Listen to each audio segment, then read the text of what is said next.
रोते हुए ही एकांशी को नींद आ जाती है और वो दुल्हन के भारी भरकम लहंगे और गहने पहने ही वही बेड पर अपने घुटनों को अपने सीने तक लाकर अपने शरीर को सिकोड़ कर सो जाती है। अयांश फ्रेश होकर वापस कमरे में आता है। तब तक एकांशी सो चुकी होती है, जिसे एक नजर देख अयांश के दिल में बेहिसाब नफरत भर जाती है और वो अपने असिस्टेंट राघव को कॉल कर कार के साथ बाहर इंतजार करने को कहता है और खुद नाइट सूट में ही बाहर निकल जाता है। कुछ देर इंतजार करने के बाद आदित्य मेंशन के बाहर एक कार रुकती है और अयांश कार में बैठ जाता है। सर, कहाँ चलना है? क्या आप आज रात मिसेज आदित्य के साथ नहीं रुकेंगे? राघव अपने सिर को घुमाकर अयांश से पूछता है। राघव का सवाल सुन अयांश सिर उठाकर राघव की ओर घूरता है और हल्के गुस्से भरी आवाज के साथ कहता है, जुहू गार्डन के मेंशन चलो। लेकिन सर, मिसेस आदित्य, राघव अभी इतना ही बोला होता है कि अयांश कहता है, अपने काम से काम रखो। जी सर, कहते हुए राघव कार स्टार्ट कर देता है और बिना कोई सवाल किए गाड़ी चलाने लगता है। जल्द ही कार जुहू गार्डन के सामने रुकती है और अयांश कार से उतरकर एक आलीशान से बंगले के सामने खड़ा हो जाता है। बंगले के एक कमरे में खिड़की से रोशनी बाहर आ रही होती है और बाकी के सारे कमरे में सिर्फ अंधेरा दिखाई दे रहा था। अयांश कमरे की रोशनी देख कहता है, जाने से पहले लाइट क्यों नहीं ऑफ किया? राघव कार से निकलते हुए कहता है, सर, वो उस रूम के स्विच में कुछ प्रॉब्लम है। छूने पर करंट लग रहा है। मैंने बंद करने की कोशिश की थी, लेकिन करंट की वजह से मैंने उसे दोबारा नहीं छुआ। आप भी मत छूना, कल मैं इलेक्ट्रीशियन को बुलाकर ठीक करा दूंगा। अयांश राघव की ओर गुस्से से घूरते हुए कहता है, अब तक ठीक हो जाना चाहिए था। खैर, कल सुबह उस लड़की को यहाँ शिफ्ट करने में हेल्प कर देना, मैं दोबारा वहाँ नहीं जाऊँगा। और हाँ, सोशल मीडिया पर मेरे और उस लड़की की शादी की जितनी तस्वीरें पोस्ट हुई है, सब कल तक हट जाने चाहिए। कहते हुए अयांश उस बड़े से बंगले की ओर बढ़ जाता है और बंगले का दरवाजा खोल उसके अंदर चला जाता है। उस लड़की क्या लगा रखा है? मेरी बीवी भी तो कह सकते थे ना, या मिसेज आदित्य ही कह लेते। कहते हुए राघव कार में बैठ जाता है और पार्किंग एरिया की ओर बढ़कर कार पार्क कर पास में ही एक घर में चला जाता है। इधर एकांशी की आंख कुछ ही देर की नींद के बाद खुल जाती है और वो उठकर बैठ कमरे में चारों ओर देखती है। उसे अयांश नहीं दिखता। तब वो धीरे धीरे बिना कोई आवाज किए बिस्तर से उतरती है और दबे पांव चलते हुए वॉशरूम की तरफ बढ़कर दरवाजा खोलती है।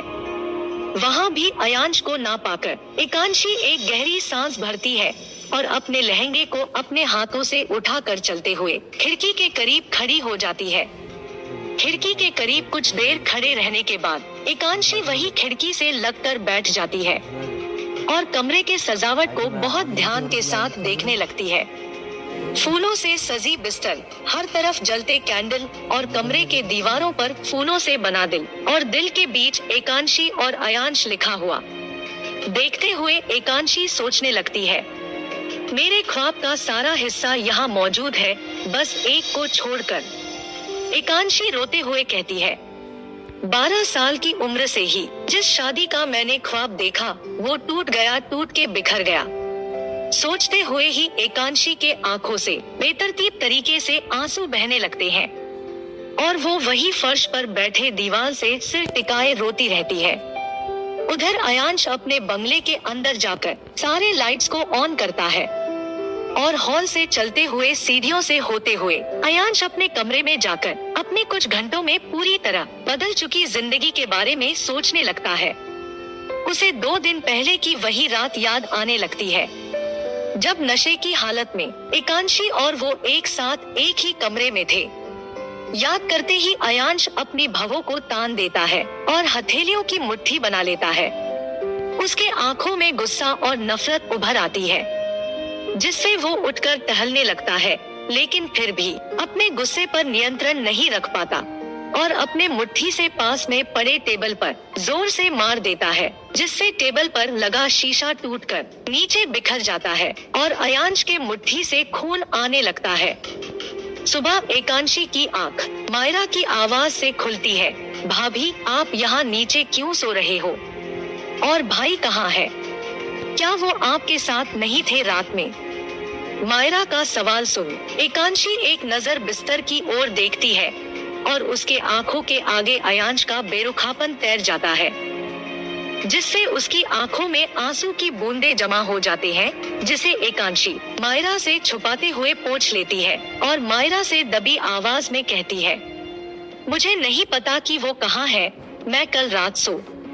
तभी एकांशी की बात का कटाक्ष करते हुए मायरा एक तेज आवाज के साथ कहती है, आपको नहीं पता कि आपका पति कहाँ है? पहली रात को ही वो आपके साथ नहीं थे। मायरा को खुद पर चिल्लाते देख एकांशी के आंखों में आंसू आ जाते हैं और एक एक कर आंखों से उसके गालों पर लुढ़कने लगते हैं, जिसे देख मायरा जल्दी से एकांशी को पकड़ती है और चुप कराते हुए कहती है, भाभी, मैं आप पर चिल्ला नहीं रही थी, मैं तो बस आपको बता रही थी कि अगर आपकी सास होती और उनको पता चलता तो वो ऐसे रिएक्ट करती। मैं तो मजाक कर रही थी, आप तो रोने लगी। ओह, मैं यहाँ आपको कुछ देने आई थी। कहते हुए मायरा एकांशी से दूर बिस्तर तक जाती है और वहाँ से एक बैग को उठाकर एकांशी की ओर बढ़ाते हुए कहती है, जल्दी से शावर लेकर इसे पहन लीजिए और प्लीज 10 मिनट में नीचे आ जाइएगा। मेरी मॉम थोड़ी टाइम की पंक्चुअल है, उन्हें देरी से आने वाले लोग पसंद नहीं है। अच्छा, मैं चलती हूँ, आप जल्दी आ जाना। और हाँ, भाई के बारे में परेशान मत होना, मुझे पता है वो जुहू गार्डन के मेंशन चले गए होंगे, भाई वही रहते हैं। इतना कहकर मायरा वहाँ से चली जाती है और एकांशी चलते हुए शीशे के सामने खड़ी होकर खुद को देखते हुए अपने हाथ को अपने गले तक ले जाती है और अपने मंगलसूत्र को पकड़कर मन में सोचती है, 8 सालों का सबसे हसीन ख्वाब आज मात्र एक उदासी और नफरत का जरिया बन गया। उधर अयांश भी बालकनी के झूले पर अपने कटी हुए हथेली पर बिना कोई पट्टी किए सो रहा था। उसके हाथ से एक एक कर खून की कई बूंदें नीचे फर्श पर गिरकर फैल चुकी थी और काफी देर तक ऐसे ही हाथ लटकाए रहने से अब खून गिरना बंद भी हो चुका था। तभी उसके कानों में अपने फोन की रिंग सुनाई देती है और वो अपने हाथ को संभालते हुए झूले से उठकर कमरे की तरफ बढ़ जाता है। फोन मायरा का होता है, जिसकी वजह से अयांश बिना रिसीव किए फोन को बिस्तर पर बेतरतीब ढंग से फेंक कर शावर लेने चला जाता है। उधर राघव सुबह सुबह ही एकांशी को जुहू गार्डन के मेंशन ले जाने के लिए आदित्य मेंशन पहुंच जाता है, जिसे देख कर अयांश के बड़े पापा दिनेश आदित्य कहते हैं, अयांश आज ऑफिस नहीं जाएगा, आज शाम को उसका रिसेप्शन है। एक बार शादी की सारी रस्में खत्म हो जाए फिर अपने बॉस को ले जाना ऑफिस। राघव कहता है, मैं बॉस को ऑफिस ले जाने नहीं आया हूँ, वो तो कल रात को ही आदित्य मेंशन से चले गए थे। मैं मिसेज आदित्य को उनके जुहू गार्डन के मेंशन ले जाने के लिए आया हूँ। बॉस वही है और उनका ऑर्डर है ये। तो दिनेश गुस्से में बोले, ऐसे कैसे चला गया वो, बहू को यही छोड़कर? और बहू यहाँ से कहीं नहीं जाएगी, उसे फोन करके बोलो कि यहाँ वापस आए। रिसेप्शन है आज, शाम को मीडिया वाले आएंगे, क्या कहेंगे हम सब उनसे? आखिर क्या करेगा अयांश दिनेश जी की बात सुनकर? क्या होगा अब एकांशी का?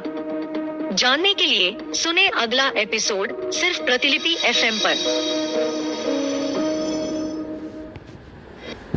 ओके सर, कहकर राघव अयांश को फोन मिलाता है। अयांश अभी शावर लेकर निकला ही होता है कि उसका फोन दोबारा बजने लगता है। राघव की कॉल देख अयांश 1-2 रिंग में ही फोन रिसीव कर लेता है और एक हम की आवाज के साथ राघव को अपनी बात कहने का मौका देता है। राघव फोन पर कहता है, सर वो दिनेश सर कह रहे हैं कि मिसेज आदित्य अभी नहीं जाएंगी, शाम को रिसेप्शन के बाद ही वो आने देंगे मिसेज आदित्य को, और आपको भी यही आदित्य मेंशन में आने के लिए कह रहे हैं। अयांश राघव की बात सुन गुस्से में अपने हाथ की मुट्ठी बनाते हुए कहता है, रिसेप्शन किसकी इजाजत से अरेंज की गई है? मैं आ रहा हूँ। इतना कहकर अयांश फोन को वापस बिस्तर पर फेंक देता है और गुस्से में ही अपने कवर्ड से कपड़ों का एक सेट निकालकर तैयार हो जाता है।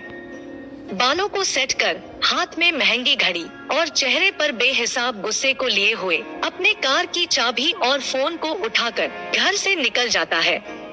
कार को चलाते हुए अयांश के दिमाग में उसी रात की घटना याद आती रहती है, जिससे वो अपने हाथ को स्टीयरिंग व्हील पर कसते चला जाता है। हाथ कटने और उस पर पट्टी ना होने की वजह से उससे वापस खून बहने लगता है, लेकिन अयांश को उस दर्द का एहसास तक नहीं होता और वो सामने देखते हुए कार को फुल स्पीड में सड़क पर दौड़ाता रहता है। उधर आदित्य मेंशन में मायरा कहती है, भाभी आप तैयार हो गए क्या? कहते हुए मायरा वापस अयांश के कमरे में आती है और एकांशी को तैयार देख अपने मुंह पर हाथ रख लेती है। भाभी कितनी सुंदर लग रही हो, आप पर ये लाल साड़ी कितनी खूबसूरत लग रही है, लेकिन बालों को क्यों जूड़ा बना दिया है? इन्हें खोलो ना, मुझे पता है भाई को खुले बालों में आप ज्यादा पसंद आएंगी। मायरा एकांशी को देखकर कहती है और उसके बालों तक अपना हाथ ले जाती है। नहीं नहीं, ये ऐसे ही ठीक है, कहते हुए एकांशी थोड़ा पीछे हो जाती है, जिससे मायरा कहती है, अच्छा ठीक है, चलो हम नीचे चलते हैं। सब आपका नाश्ते पर वेट कर रहे हैं और अयांश भाई भी आते ही होंगे। अयांश शब्द सुनकर एकांशी के पैर वहीं रुक जाते हैं और उसके दिल को घबराहट घेरती चली जाती है। उसे कल रात की अयांश की सारी बातें याद आ जाती है, जिससे उसके चेहरे पर डर और उदासी उभर आती है। मायरा एकांशी की ओर मुड़कर कहती है, भाभी आप रुक क्यों गए और आपके माथे पर इतना पसीना क्यों आ रहा है? आपकी तबीयत खराब लग रही है मुझे, मैं अभी मॉम को बुलाती हूँ। एकांशी मायरा का हाथ पकड़कर कहती है, नहीं मैं ठीक हूँ, बस थोड़ी घबराहट हो रही है, वो मैं यहाँ नहीं हूँ ना इसलिए। तब मायरा एकांशी का हाथ पकड़कर बोलती है, मुझे पता है आप भाई की वजह से घबरा रही हैं, लेकिन आपको भाई से डरने की जरूरत नहीं है। मैं जानती हूँ जिस हालात में आपकी और भाई की शादी हुई है, आप दोनों ही एक दूसरे को समझ नहीं पाए हो, लेकिन देखना आप जल्द ही भाई के प्यार में पड़ जाओगी, और अगर मेरे भाई ने आपको परेशान किया तो मुझे बताना, हम दोनों गुंडे बुलाकर उन्हें पिटवाएंगे। फिर वो एकांशी के उदास चेहरे को देखते हुए बोली, क्या भाभी आपने तो एक स्माइल नहीं दी मेरे जोक पर? तभी उनके कानों में नीचे हॉल से अयांश के चिल्लाने की आवाज आती है, जिससे मायरा एकांशी को लेकर नीचे की ओर बढ़ जाती है। उधर अयांश दिनेश के सामने नाश्ते के टेबल पर हाथ मारते हुए कहता है, किसने कहा है आपको मेरा रिसेप्शन अरेंज करने का? अगली बार मुझसे बिना पूछे मेरे लिए कोई फैसला मत लीजिएगा। और राघव की ओर मुड़कर कहता है, सारे प्रोग्राम को कैंसिल करो और मीडिया वालों को आने से मना करो, मुझे कोई नाटक नहीं करना है अब। तभी सुनीता अपनी चेयर से खड़ी होकर बोली, अयांश ये क्या तरीका है बात करने का? माफी मांगो अपने बड़े पापा से। सुनीता की बात सुन अयांश एक नजर सुनीता की ओर देखता है और बिना कुछ बोले मुड़कर अपने कमरे की तरफ जाते रास्ते पर बढ़ने ही वाला होता है कि उसकी नजर एकांशी पर पड़ती है, जो सहमी हुई सी मायरा का हाथ पकड़े खड़ी होती है। अयांश अपने कमरे की तरफ जाते रास्ते को छोड़कर एकांशी की ओर बढ़ जाता है और उसका हाथ पकड़कर खींचते हुए चलने लगता है। अयांश के द्वारा इस तरह खींचने पर एकांशी और भी ज्यादा सहम जाती है और उसके दिल की धड़कनें डर की वजह से तेज हो जाती है। अयांश इतनी तेजी से चल रहा होता है कि एकांशी लगभग दौड़ रही होती है, जिससे उसका पैर थोड़ा मुड़ जाता है और उसके मुंह से अनायास ही निकल जाता है, अयांश। एकांशी की आवाज सुनकर अयांश के कदम वहीं रुक जाते हैं और वो मुड़कर एकांशी के चेहरे की ओर देखने लगता है। ये पहली बार ही था जब उसने एकांशी की मीठे आवाज में अपने नाम को सुना था। हालांकि उस रात जब दोनों नशे के हालत में एक साथ थे तो दोनों ने काफी बातें की थी, लेकिन वो बातें और दोनों किस तरह करीब आए ये किसी को याद नहीं था। अपना नाम सुन अयांश एकांशी के चेहरे की ओर देखने लगता है। उसके चेहरे को पहली बार ही उसने इतने गौर से देखा था। मासूम सा गोरा चेहरा, हल्की भूरी आंसुओं से भरी आंखें, गुलाब की पंखुड़ी से पतले होठ, जिन्हें ना जाने वो बार बार अंदर की ओर क्यों भींच रही थी। अयांश को खुद की ओर निहारता देख एकांशी के दिल में डर और भी बढ़ जाता है और उसे अयांश की ओर देखने की हिम्मत नहीं होती, जिससे वो अपने सिर को नीचे झुकाकर फर्श की ओर देखने लगती है। अयांश को एकांशी की ओर काफी देर तक निहारता देख राघव उसके पास जाता है और कहता है, सर क्या हम चलें? राघव की आवाज सुन अयांश एकांशी के चेहरे से अपनी नजर हटाकर एक नजर राघव की ओर देखता है और फिर एकांशी के आंखों से गिर रहे आंसुओं की ओर देखते हुए उसका हाथ छोड़ देता है। भाई प्लीज भाभी को शाम तक मेरे साथ रहने दो ना, मैं खुद इन्हें शाम को जुहू गार्डन पहुंचा दूंगी, मायरा अयांश की ओर बढ़ते हुए कहती है। अयांश एकांशी के चेहरे की ओर 2 सेकंड देखते रहने के बाद बिना कुछ बोले आदित्य मेंशन से निकल जाता है। उसके पीछे पीछे राघव